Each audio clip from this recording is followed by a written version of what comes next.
nekk fii di tontonte kenn li ma wax kenn mënu koo dindi dama ni Rox dafa perte àddinaam amul ñaanu wayjur amul ñaanu ndey amul ñaanu baay Kaliphone amul ñaanu ndey amul ñaanu baay ñoom ñaar ñoo mën a ànd léegi nag bëy bu ci amul nijaay bëgg bi dina moytu ñaar ñooñu wa ilaa fi ngeen di mujjee ak ñoom mooy di ngeen di nelaw nekk di leen tàppateel di leen commentaire ba yéen seen vie mel ni bosam si man waxuma leen ngeen suivre ma de mais si man temps bi ngeen am pour di topp kaawu jàmbur yi jël leen ko pour ngeen defar ko seen vie c'est ça la vérité adduna dafa naqari ku nekk si ñun am nga lu la war am nga doom am nga yaay am nga ay facture am nga ay charge mais nga la waay ku nekk na def li mu war luy problème bi ay yaa ngi tooñ ak ay yaa ngi def nii ak yaa ngi def nii yooyu sama yoon nekku ci ñii ay bandi salte lañ duñu ay bandi xoolal dafa am chef de gang am ay microbe Kaliphone Sall ak Rox c'est des microbes maanaam pour ñu dëkk ci cité bi ñi dëkk ci cité vous savez de quoi je parle c'est des microbes le vrai chef de gang dëgg day am niveau she got the level so never compare me with those stupid motherfuckers Pia, we ain't gotta fuck the same. We not brag the same. That's not the same shit. You can't compare me with those motherfuckers. Pia. No. Really, to be honest, no. We chilling, we talking, we sharing, but I need the respect. You gotta give me this fucking respect. You're not giving me that, you just can't move. And I'ma block you. That's it. I don't talk too much. We don't talk too much. We do it. Stupid comments, I'ma block you out. You get your motherfucking ass out. That's what it is. You stay here, you open your eyes, then you hear me. You watch a book and you take a nap. That's it. No more. That's not me and her. Li may wax yéen moo tax yéen a tax ma koy wax parce que gis nga lii di am nii Sénégal nii yéen a ko bëgg yéen a ko bëgg. parce que man Amérique bi ma nekk nii to be honest man musuma gis Amérique fii maanaam ku amul kër sans domicile fixe SDF am buzz musuma ko gis. France Soukeyna moo fa nekk te ku ne gis na Soukeyna au lieu que ngeen dem suivre des jeunes compétents yoo xam ne ñu ngi def ay affaires ngeen topp ko ngeen xool leen ngeen am si inspiration déedéet 500 francs boo am dem nga ko jënd paas. dugg xool ku wax Fama Ndiaye moo ko def ku toog ku ma ngoma toog ku ko biira Xadi Ngoma ko biira parce que ni ngeen mel ci réseaux sociaux yi li Sénégalais xam mooy noonu ngeen mel seen biiru kër seen biir kër yi la plupart des Sénégalais ni ñu mel ci internet noonu lañ mel seen biiru kër maanaam cas yi ci biir kër yi la commencé TikTok moo ko may expulsion mais da ngay nekk sa biir kër sa yaay di wujje naa la dama xool sa wujj bi lu mu taaj reer nga dem ci sa tante waa tante ça va xool yëndu yaay sa wujj bi de petit pois la togg petit pois dina leer xoolal dama lebal ma ginaar te yow yoroo njëgu ginaar kii togg petit pois nga dem leb ginaar suba bu leen fayeeku ginaar bi fa ngay toog naan nii moom kay dama koo leboot ginaar moom kay suturaal ma mais bu ñëpp meloon ni man Sénégal dana nekk sutura amul Sénégal warul am sutura moo yàq Sénégal da ngeen di gis lu anormal ngeen yoo yaayee di jaay sentiment di ko defar amul sens sutura moo yàq Sénégal xool leen li ma leen wax ni da ngay wujjee si biir kër gi sa wujju saasal diwlinam sotti sobleem nga dem yónni sa propre doom sa taaw nga yónni ne ko demal xool sa tante li muy togg sa doom ñëw ne la petit pois lay togg nga dem lebi ginaar ca boutique ba te mère ginaar ba ca koñ ba mère bi da la fayee ko bu xoolal boo indee ginaar bi da ngay bëgg wan niñ kër gi yëpp togg nga ginaar mais jour bu ñu la fayee ko ginaar bi fa ngay nekk naan suturaa leen ko da ngay weer ndeyam moo tax su ma gisee mère yi di dugg si boutique yi di sàcc ñu leen di weer damay kontaan ku dugg sàcc nga weer ko bu amee njaboot bu dee am na njaboot moom na sóor ay actam moo tax man su ma gisee kuy weer jigéen buy sàcc damay kontaan parce que weer jigéen buy sàcc yar ko la ndax ëllëg su ko bëggaatee defaat dina ne ah kaay yoroon nañ ma barki du ko defaat. C'est un exemple que je donne. Société sénégalaise nag maslaha bii moo ko yàq maslaha bii ngeen di def nii moo yàq Sénégal nijaay bu violé doomam nijaay bu violé jarbaatam ñu ndëppal ko fa kii moo tax viol yi bëri si biir kër yi mi ngi noonu c'est suite logique la mais pour maag yéen ñu bokk mbuus moom du mën a nekk man dama leen a raw démb tey sóoru ñu yéen tey ngeen door a commencé jot si affaire si information yi man ba ma yeewu du tey de man démb laa yeewu tey sóoru ñu moo tax niveau yi mënul pour ngeen dab ma du kii quoi ku ma bëgg dab moom dangay dem sàcc xanaa nga sàcc ay millions ñetti immeuble nga ñëw commencé wax mën maa dab mais bu dee danga kaa jaar fi ma jaaree nii nga takk bande sàcc rek xanaa nga sàcc waaw te man ko commencé wul si sa yaay R+4 te balaa ma laa tontu foog nga wan ma sa R+4 yaay ba ma wanul sa R+4 yaay ah duma la mën a tontu foog nga wan ma sa R+4 yaay parce que man sama R+4 yaay dama koo def ay photo xaaral ma woon photocopie dama koo photocopie yu bëri laa si am tubaab bi sax dama leen koy expliquer sama collègue yëpp wan naa leen ko photocopie daal laay mën a gis. lii sama photocopie këru yàlla titre foncier la Diomaye mënu ko nangu Sonko mënu ko nangu Patriote mënu ko nangu TF la sama yaay laa ko may Ouest Foire la gis ngeen ko li expertise bi lii dafa neex sama xol xaaral ma man leen feuille bi sama xol baa ngi sedd ni ma nagu mbott ba ki yàlla xollitu feuille bii di mi def sama xol bi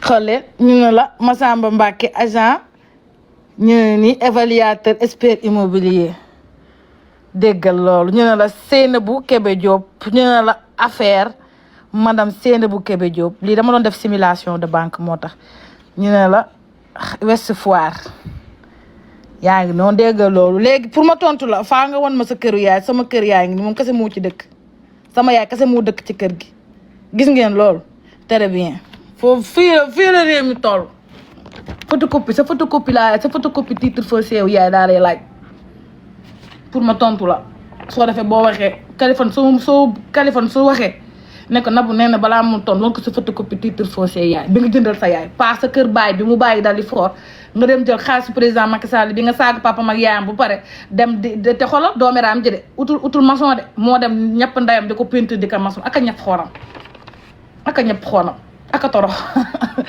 waaw boo leen demee ngeen ne Rox Nabou nee na du la mën a tontu indi sa titre foncier photocopie yaay waaw fi photocopie rek man soxlawuma na nan génnee photocopie nii nan génnee photocopie te tur gi na ci nekk Seynabou Kébé Diop gis ngeen ko Seynabou Kébé Diop na ci nekk photocopie titre foncier lii Diomaye mënu ci dara Sonko mënu ci dara politique mënu ci dara titre foncier la mes amours te dama am assurance sama kër yëpp am assurance sama kër bu ci xoos bu ci lakk assurance bi fay ma la double saa man démb laa pare tey sóora ju dégg loolu entre parenthèse la rek xaaral ma teg ni sama photocopie kër yaa dugaat sama kii bi kii nee na yaa gën a torox ñëpp les influenceurs mbarakata amuñu dara saraf ndeyam amuñu ko Sénégal mbarakata yi du ñibbi mu ngi Sénégal dara amuñu ko donc je disais les amours encore une fois mes bébés je ne clash avec personne je n'ai pas envie de clash avec qui que ce soit mais malheureusement ce sont des vérités et les vérités nag les gars dëgg neexul dëggantaan neex am na yenn xeetu dëgg yoo xam ne bu la ko nit waxee yow da ngay jàpp nag nit dafa nekk di la saaga o dafa nekk di la wàññi mais dëgg la wax dëgg laa la wax man jomb naa man nekk ci internet bi di joxe ay conseils yi nit te mënumaa yëkkati kayit bu toll nii na leen kayit bii de man de samay waajur laa ko defaral mënuma koo def amul kenn ku ko ci mën ci ñi nekk ci internet bi yëpp di wax amul kenn ku ko ci mën te ñoom ñëpp même phrase bi la ñuy wax man du ma wanewu non du question wanewu amu fi yow da nga ñëw nga ni yow da nga am droit de jugement si vie wu nit ñi. yow juge nga yaay toog sur réseaux sociaux yi di génnee taatu nit ñi di génnee weenu nit ñi di naan kii moo war a sëy kii warul sëy. yow yaa xam vie wu ñëpp te yow kenn xamul sa vie. mënul nekk ku xam vie wu ñëpp ñu xam sa vie te ñun sa vie liñ ci xam mooy sa ndey ak sa baay amul kenn koo ci teral muy Kaliphone muy Rox. ñoom ñaar ñoom mu wax jooju nuñ ko jëlee baax na nuñ ko toppatoowee baax na. mais man gis nga su ma paree fii nii pare sama report bi sama jëkkër laay nekkal téléphone ba fajar. su ma paree 6 heures damay xii aw ma du ma sax nekk fi di tontu bu saaga bi woon méttiwoon ba suba duma tontu parce que sama résultat tontu na leen bu pare te lu adduna du neex ba ñoom ñaa ngi dab ma ci kenn duma ci dab.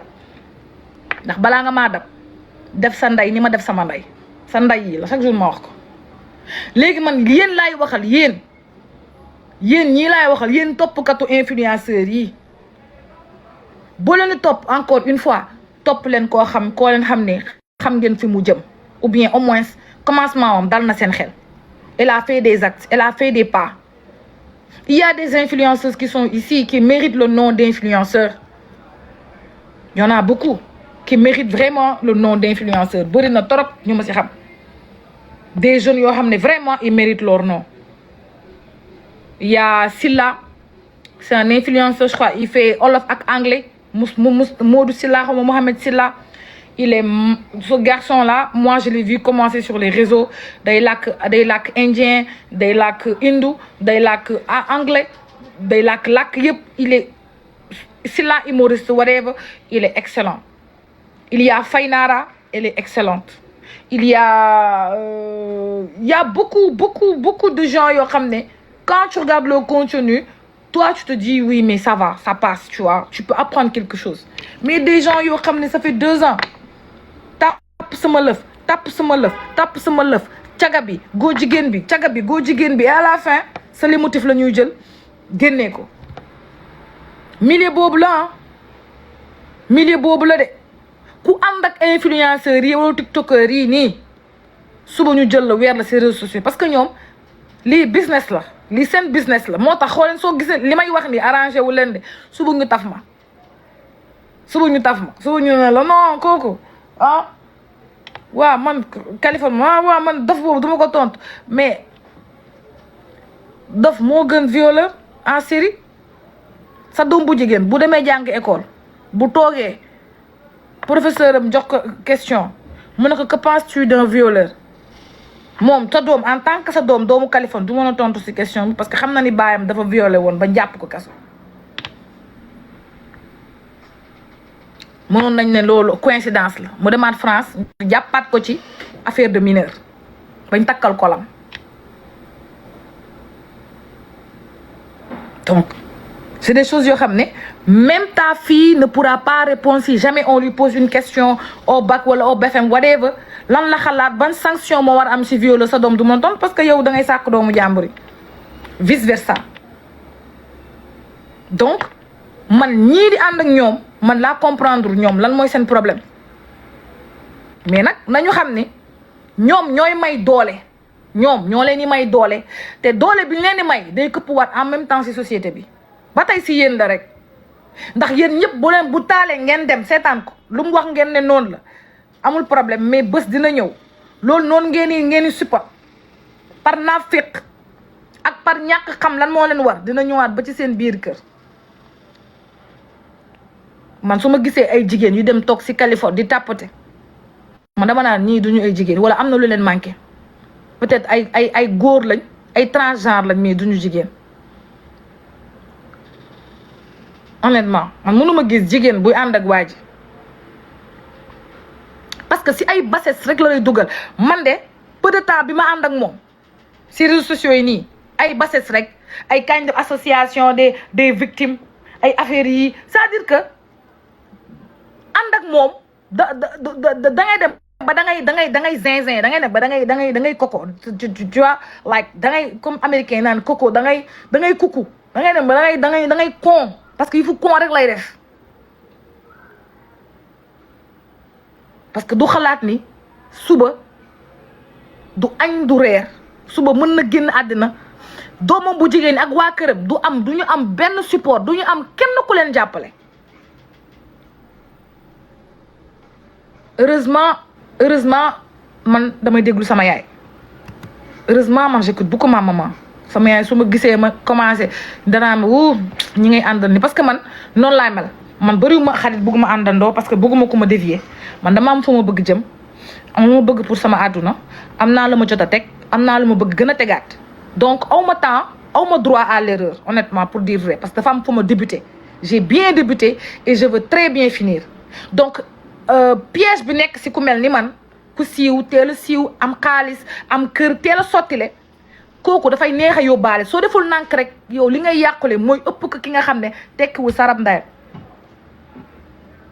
moo tax il faut que ngeen defaraat seen entourage man sama téléphone matin ba soir su nekkul sama yaay sama jëkkër laay waxal wala offre d'emploi yi may déposé si LinkedIn whatever may xool benn entreprise moom whatever that's it aw ma ay copine aw ma groupe WhatsApp bu ma bokk parce que pour man groupe WhatsApp bokk si perte de temps la ñaari groupe WhatsApp laa bokk muy benn bi président Macky Sall ONU la ak beneen bi groupe président Macky Sall te duma ci wax ñetti weer maa ngi si groupe bi aw ma sax temps du ma xool sax damay gis notification yi sama téléphone nii mi du ma si dugg parce que man su ma toogee I read a lot I got things to do su ma toogee nii defuma dara damay xool fii benn livre ma xëcc ma toog ma liir ko su ma liiree ba sonn xaw ma lu ma def ma dem génn def shopping tuuti sama jëkkër su fi nekkee comme ni ñuy def ñu ànd dem def activité sama jëkkër nekkul New York moom Washington la nekk donc week-end lay ñëw su ñëwee ñu dem def activité doxantu génn changer air à part ça je fais du sport et j'essaie daal d'entretenir ma tête j'essaie de maintenir ma tête parce que je me dis que tout se passe dans la tête et que aujourd'hui dama sant yàlla ci deux choses benn je suis dans la politique j'ai ouvert une autre brèche mais su ma mënee nelaw sama lal bi tëdd nelaw honnêtement c'est parce que xam naa ne sama yaay ak samay doom ñu ngi ci sécurité man encore une fois je suis trop famille man je pense beaucoup à ma famille man tout ce que je fais je réfléchis je pense d'abord à ma famille parce que man j'ai des enfants qui sont petits 9 ans ak 3 ans 2 ans Malick suba lay am 10 ans incha allah ngeen ñaanal ko Kylian Mbappé futur Mbappé parce que xam ngeen c'est un français il a un passeport français il a la nationalité française futur Kylian Mbappé ak Ahmadou ngeen ñaanal sama doom yi tu vois donc du coup man je suis trop quelqu'un qui pense à ma famille tu vois et que su ma naree def dara damay xool pour ak contre ma naan est-ce que dina affecter sama yaay si oui non je fais pas sinon ok je fais des fois sax tu te prives man xam naa ni li ma bëgg sama biir xol lépp du ma ko mën dund tant que sama yaay mi ngi dund parce que sama yaay dafa sensible boo xam ne lu ndaw loo def day nekk foofu naan waa damay xam nga rek sama yaay dafa bëri feem Jóob la sant day nekk foofu di xam lu si kër gi yooyu te man supporté wu ma loolu donc nit ñaari si man ñaari essence ngay am benn mooy ta famille beneen bi mooy la personne que tu étais hier et celle que tu vas devenir demain donc le challenge c'est toi-même. Tout ce qu'il y a autour, c'est que du bruit.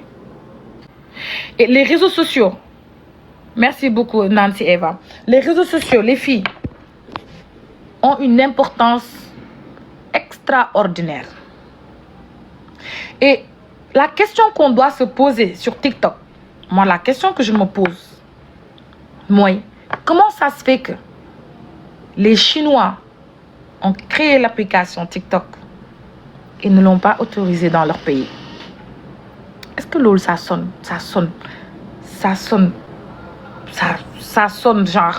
net ça? Comment ça se fait que TikTok est censé genre améliorer notre vie, améliorer notre quotidien, nous faire gagner de l'argent parce que c'est le réseau social, c'est le réseau social le plus monétisé. C'est-à-dire que tu as plus de gains financiers sur TikTok que sur Facebook, que sur X ou sur Instagram. Ok? Mais comment ça se fait que Chinois ils créent quoi et puis ils l'ont interdit chez eux? Et que man, je suis partie en Chine plus de 15 fois, je sais pas combien de fois je suis Chine. Je suis partie en Chine depuis 2016, je pars en Chine. Tu vois ce que je veux dire? Et TikTok, pour moi, je peux dire qu'il a pris en ampleur entre 2017, 2018, 2020, 2021. C'était la Covid. C'est période de la Covid que TikTok a eu, tu vois, parce que tout le monde était confiné. Donc, il y avait beaucoup de création de contenu et TikTok a eu du buzz comme ça. Et le Covid, il est sorti où? De la Chine. Le premier cas de contamination, mais c'était à Yuan. C'était dans le marché de Yuan. Qui a créé TikTok? La Chine. Il y a des gens qui ne se posent pas la réflexion. Moi, je me pose la réflexion. Là, tu en déduis que où va la Chine? Mais c'est une compétition stratégique. Like, ils sont dans une stratégie économique. Ils sont dans une stratégie économique. La Chine, moi, franchement, honnêtement, moi, je dis que même l'impérialisme montanéen, ce que la Chine, le forme d'esclavagisme que la Chine a imposé au continent africain, le jour où l'Africain va se réveiller, mais ce sera chaud. Mais les Blancs, sax ñoo tane Chinois yi. Chinois yi ñoo gën a yées ci lu Yàlla sàkk. Ñoo gën a yées ci lu Yàlla sàkk. Parce que ils sont en train de recopier le même modèle que les pays colons. Le même modèle. Mooy lan? Ralentir l'Afrique, restreindre l'Afrique, mettre en pause l'Afrique. Ok, comment mettre en pause l'Afrique? C'est simple. Qu'est-ce que l'Africain aime? L'Africain aime perdre son temps. L'Africain aime des détails. Comment on va faire? Mais est-ce que xam ngeen que TikTok su amul woon xaalis, s'il y avait pas cette histoire de monétisation, mais TikTok du am kenn xaalis bi mu def ci TikTok bi moo tax africain yi ñëw toog TikTok comme si c'est-à-dire que ñoom y a 10 ans amul woon TikTok. Comment ça se fait que ñu accro ci TikTok bi nii ba mu jaral leen yàq vie wu nit ñi comme ça juste parce que ils veulent des vues, parce que tu veux des tapotages. Moi, si je veux des vues, mais il suffit d'insulter Californie. Xuuru Californie ngay jël bàmmeelu yaay Rox ngay jël ñëpp ñëw live bi yeeg ñu tapotel la ngay wax ñu naan la waaw dëgg la de ñu dagg ko. Mais ça sert à rien. Je prends pour moi Rox ak Californie, c'est des exemples clés d'un manque d'ambition extraordinaire. Et à 40 ans et plus, 48 ans et plus, ces 2 ans perdus-là ne peuvent plus rien réaliser dans leur vie parce qu'ils sont loin du chemin dans lequel ils auraient pu avoir quelque chose. Parce qu'il n'y a pas d'âge pour réussir. Su nekkee da ngaa tegu ci raay mais doo wàcc raay bu pare toog di xaar auto raay du ñëw. moo tax Rox ak Californie loolu man dama leen tubaab di wax cobaye. Il a 45 ans. Ma chérie, un homme de 45 ans qui n'a rien à faire, rester sur Internet, parler sur la vie des gens pour manger et faire manger sa famille, c'est abusé. 15 ans, on comprend, c'est l'adolescence. 20 ans, on comprend, il est encore jeune, pas d'expérience, ok. 30 ans, 35 ans, 40 ans, mais dans 5 ans, il a 50 ans. Hein? Donc ça veut dire que dans 50 ans, Californie, même à 50 ans, il va être là. Hein? Ça veut dire que ce sera un vieux retraité sur TikTok. Hein? Bientôt, samay doom Mali ak Ahmadou ñooy dem ci commentaire naan ko tonton Kali, je suis le fils de Tata Nabou, je suis le fils de Nabou Dash. Est-ce que tu peux la fermer s'il te plaît? Samay doom bientôt ñu dugg ci compte am naan ko tu parles de ma mère comme ça, je t'enferme. Hein? Sama doom mi boo demee sax ñoom ñu Malick sax boo demee moo koy tëj parce que Malick bon xol la genre Malick yi ñooy màgg fi nekk footballeur am tuuti wecc jàpp Californie tëj ko ñu koy tëj de sama doom dañuy tëjaate da xale dañoo méchant. Il sera un vieux retraité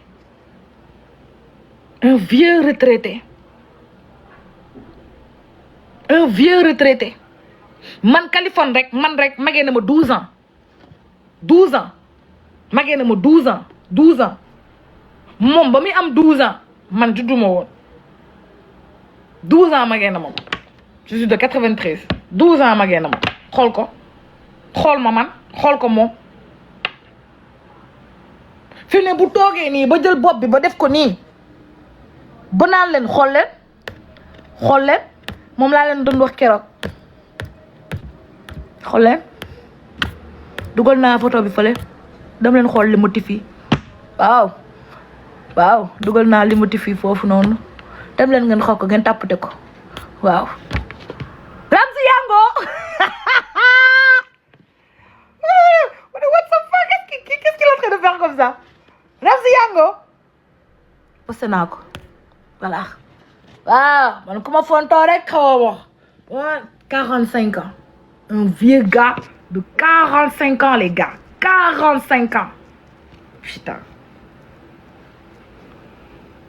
je me rattarde pas sur ça je reviens dans mon débat mais nañu xam ni que ñoom ñaar nañu xam ni que suba sax su may def sama thèse sur les réseaux sociaux sama thèse parce que am naa droit def sama thèse am naa droit def sama étude am naa droit def sama soutenance am naa droit def sama thèse j'ai le droit d'écrire sur les réseaux sociaux ñoom ñaar nañu xam ni bés bu ma bindee livre man moom xam nga problème bi man sama problème mooy damaa mel ni njaago damay noppalu léegi stratégie bi ma génnee nii du ma tontu du ma tontu de dama nekk di bind lépp lu ma gis lépp lu ma romb ci réseaux sociaux yi damay bind concernant Kaliphone ak kii Rox ñaari am perdu yi su ma def tey sama synthèse ci réseaux sociaux yi ni ma ko xalaatee ak su ma naree jël ay exemple de raté ñoom ñaar laa jël raté exemple te dama leen bind sama livre Kaliphone Sall bind Rox jël seen photo taf ko